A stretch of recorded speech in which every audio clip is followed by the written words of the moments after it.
Bonjour à tous et à toutes et bienvenue sur la chaîne Reflet de Lune. J'espère que vous allez bien. Merci pour votre présence aujourd'hui. On se retrouve pour le tirage prédictif de la semaine du 11 au 17 mars pour le signe des Gémeaux, Soleil, Ascendant ou Lune en Gémeaux. On y va avec l'énergie de votre semaine. Vous avez la cible qui nous parle d'un objectif. Il me semble que c'est les Béliers qui ont eu ça également. Donc il y a peut-être un lien avec le signe du Bélier.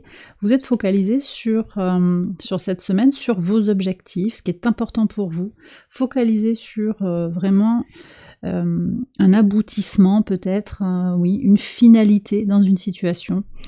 Ça peut être à n'importe quel niveau, hein, prenez comme ça vous parle. En tout cas, on va regarder maintenant avec le tarot ce qui se joue. Ça peut être sur du relationnel aussi. Ce qui se joue sur le plan relationnel parce qu'on a un premier quartier de lune dans votre signe, les Gémeaux, qui nous parle d'une rencontre amicale ou amoureuse, hein, soudaine.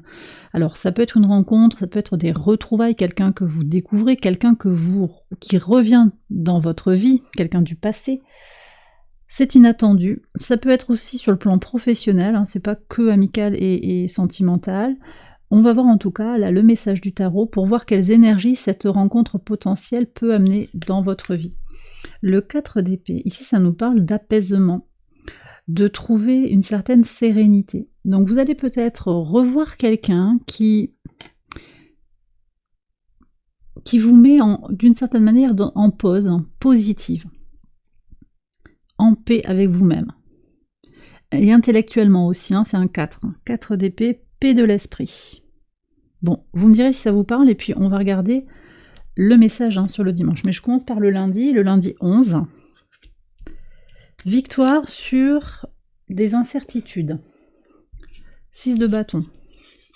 6 de bâton, les nuages, victoire sur une incertitude, victoire sur quelque chose qui n'est pas clair. Vous êtes déterminé, au-delà des doutes, à avancer sur vos objectifs. C'est très très fort. Très très fort, ouais. Ok, on continue avec le mardi 12. Reine de bâton et la lune. Ok. Alors, ça me parle de travail. Il y a des gens qui sont très positionnés, très bien positionnés de façon positive par rapport à leur travail, leur projet. Il y a une envie de se réaliser au travers de ses projets, de son travail, mais également une connexion émotionnelle et spirituelle et active également. C'est important parce qu'on a une reine de bâton active pour trouver donc la connexion spirituelle et émotionnelle active. Voilà, connexion à son intériorité comme ça. On est sur l'énergie du soleil conjoint à Neptune qui vous invite à vous connecter au divin, qui vous inspire et qui vous permet d'exprimer vos désirs en conscience, en pleine conscience. On est très connecté à sa guidance intérieure. Que vous soyez un homme ou une femme, vous allez vous sentir très connecté entre vos ressentis, votre envie d'agir et le fait de passer à l'action pour ce qui est important pour vous. Et ça, c'est très lié à cette notion de cible et d'objectif. Ok, imperturbable on me dit, pour vous, pour la semaine, c'est très très bien. Mercredi 13, valet de bâton et l'enfant. Alors ici on me parle d'un désir d'enfant, il y a peut-être des solutions par rapport à un désir d'enfant. C'est lié au passé, il y a peut-être une étape, une vie du passé, quelque chose qui vous tient à cœur, qui va pouvoir s'exprimer. Donc par rapport à un désir d'enfant, par rapport à ce projet, qui est très tourné vers cet alignement. Ça va être important d'être dans cet alignement pour être vraiment prêt à percuter sa cible. Mercure est en bélier. Et je ne vous l'ai pas dit, mais là, on a une conjonction Lune-Mercure, donc il y a aussi une cohérence entre vos émotions et votre pensée. Il y a quelque chose qui est vraiment très souverain, très serein, pour penser les choses clairement. Pour certains aussi, il y a une envie de lancer un projet, de faire grandir une situation, guérir également des blessures de l'enfant intérieur. Et j'ai vraiment ce mouvement, vous voyez, le valet de bâton, habituellement il est tourné vers l'avenir, là on le voit tourner vers le passé. Vous intégrez vos épreuves du passé, vous acceptez ce que vous avez vécu, vous libérez les blessures émotionnelles. Il y a une guérison émotionnelle et spirituelle qui apparaît, c'est très en lien avec la nouvelle lune en poisson, qui a eu lieu ce matin, je fais le tirage le dimanche là, donc le 10 mars à 10h du matin, on a eu la nouvelle lune en Poisson qui était dans cette énergie-là. D'ailleurs, si vous êtes encore, si vous la regardez cette vidéo dimanche, lundi ou mardi, vous êtes encore dans ces énergies-là, donc profitez-en pour poser des intentions par rapport à ces guérisons, par rapport à ce lâcher-prise. En tout cas, il y a un désir concret d'avancer, voilà, de guérir, d'avancer sur les projets, de faire naître des projets, de les pérenniser, de les faire grandir, et aussi ce désir de grossesse ou d'enfant, avec une recherche de solutions. Comment je fais pour atteindre mon objectif? Sur le pivot de semaine, sur le jeudi 14, vous avez le diable. Alors on va lui cacher la poitrine à ce diable. Et le bateau. C'est extrêmement lié, hein, en fait. L'énergie du diable, hein, c'est l'énergie du Capricorne, c'est l'impulsion active pour concrétiser les choses, donc pour aller vers votre objectif. Vous avez le bateau qui nous parle aussi d'avancer, bien entendu, mais d'avancer spirituellement aussi, si ça vous parle, d'avancer émotionnellement.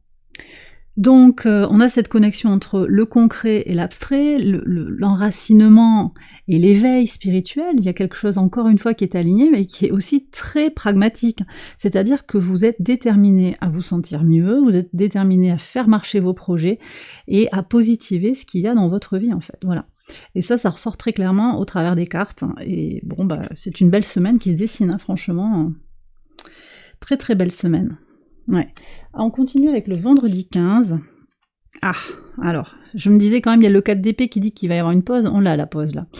Il peut y avoir un regret par rapport à une union qui n'a pas eu lieu, une promesse qui a été faite, on n'a pas tenu parole. C'est peut-être quelqu'un d'autre, c'est peut-être vous qui ne vous êtes pas engagé, tenu parole. Il peut y avoir un doute ici. Alors, regardons ce que fait la Lune. Elle est au carré de Vénus. Ouais. Et elle est au trigone de Pluton, donc elle nous redit, cette lune, qu'émotionnellement, vous avez besoin, elle est dans votre signe, émotionnellement, vous avez besoin de transmuter encore, hein, si c'était pas dit. Je sens que ça se fait, mais peut-être qu'il y a encore d'autres blessures, ou une rencontre qui fait que ça réactive des choses, un besoin de se recentrer sur soi, d'apaiser les relations, d'apaiser le mental. C'est ce qui va se passer, je pense, mais vous aurez peut-être besoin aussi de forcer dessus, de faire cet engagement pour vis-à-vis de vous-même, pour ne pas rentrer dans des émotions négatives, pour regretter, pour ne pas justement regretter un passé hypothétique, hein, ou enfin un passé futur, vous voyez, un truc comme ça, quelque chose qui aurait pu être, une histoire qui aurait pu exister, on refait le scénario, ça c'est pas possible en fait, voilà. Ce qui est passé n'existe plus, on est dans l'instant présent. Donc vous pouvez aussi, en vous connectant à ce qui a transformé, à transmuter, dépasser les excès de Vénus, qui est quand même, voilà, elle peut être excessive, Vénus en Poisson, par un alignement émotionnel à vos blessures, vous comprenez, et vous dépassez ça et vous devenez finalement votre meilleur allié pour avancer. C'est aussi cet engagement-là. Dépasser le regret, sortir du mental, sortir de la blessure émotionnelle. Donc il se pourrait qu'il y ait quelque chose, un événement là qui réactive un peu ça, mais je pense que vous allez réagir très rapidement parce que vous êtes aussi dans un chemin d'éveil, dans un chemin de compréhension de votre évolution personnelle. On a Saturne ici, hein, c'est le lien fort, c'est la structure, c'est Jupiter qui s'apprête à rentrer dans votre signe, qui est toujours au sextile de Saturne. C'est ce mouvement entre expansion et consolidation. Ça prend du temps, ça se fait par vagues, par cycles, mais vous avancez petit à petit. Et vous restez toujours focalisé sur cet objectif qui est le vôtre. Sur le samedi 16, on a encore une fois l'As d'épée, qu'on avait le vendredi pour plusieurs signes. Bon, bah là, il sort sur le samedi.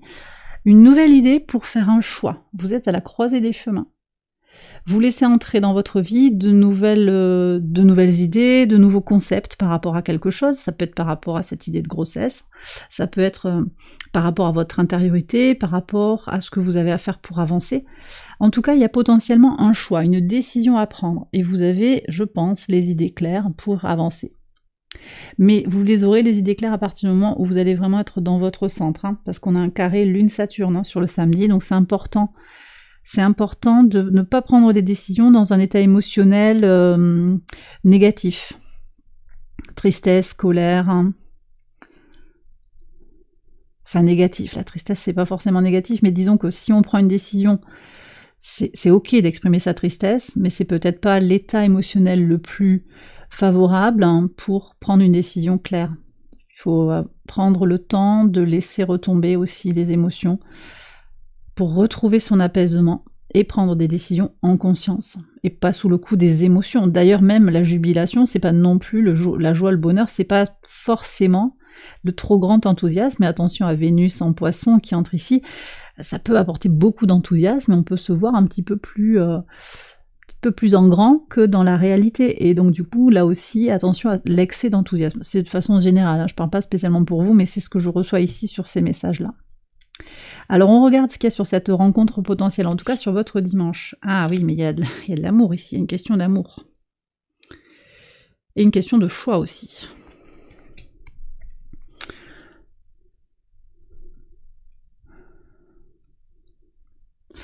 Ici, moi, ce qu'on me dit, c'est que quand même, vous allez vous choisir pour grandir, pour vous renforcer, pour aller vers plus d'indépendance, de résilience. Vous vous choisissez. On a un peu le dos tourné aussi par rapport à un attachement romantique dans l'immédiat, pour certains. Alors, c'est peut-être un ex qui essaye de revenir dans votre vie, là, sur le dimanche, qui vous donne des nouvelles. Salut, comment tu vas? Vous faites un choix pour vous. Vous faites un choix éclairé pour vous, parce que vous savez maintenant ce qui va se passer de toute façon. C'est très positif parce que je sens, c'est pas pour tout le monde, mais vous restez déterminé sur votre objectif. Il y a vraiment un grand pas qui a été franchi pour certains Gémeaux ici, une belle évolution. Parce qu'aujourd'hui, vous avez compris, vous intégrez le fait que certaines personnes n'ont rien à vous apporter, vraiment. En particulier cette personne.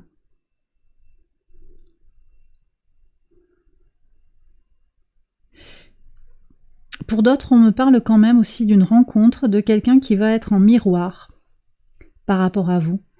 Ça peut vous donner un sentiment d'apaisement parce que vous vous sentirez compris intellectuellement. Il y a une belle connexion intellectuelle et vous allez vous dire « Ah mais en fait, ouais, je suis pas le seul, je suis pas la seule à traverser ça. » Ça c'est possible aussi, qu'on ait une rencontre avec son jumeau.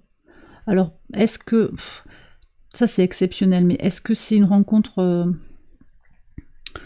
de type lien d'âme, âme sœur, flamme jumelle, c'est possible. Je le sens pas très très fort et ça doit être très très ponctuel. De toute façon, c'est exceptionnel ce genre de lien. Mais en tout cas, quelqu'un qui va faire jouer un effet miroir. Pour certains, symboliquement, vous allez vous dire « mais j'ai rencontré mon jumeau ». Ça ne veut pas dire que vous avez envie de fusionner avec votre jumeau. Ça ne veut pas dire qu'il y a une vie romantique avec cette personne. Mais il y a vraiment quelque chose qui se joue sur l'intellectuel et qui vous nourrit en fait, qui vous apporte en effet miroir une meilleure compréhension de vous-même. Voilà ce que je lis en fait dans cette paire de cartes. Et bien voilà les Gémeaux, j'ai terminé votre tirage, j'espère qu'il vous a éclairé. Si c'est le cas, je vous invite à liker la vidéo et à vous abonner si vous ne l'avez pas encore fait. Vous pouvez également aller voir les autres vidéos de cette série pour votre ascendant ou pour votre lune. Je vous souhaite une excellente semaine, je vous embrasse bien fort et je vous dis à très bientôt pour les prochaines vidéos. Bye bye.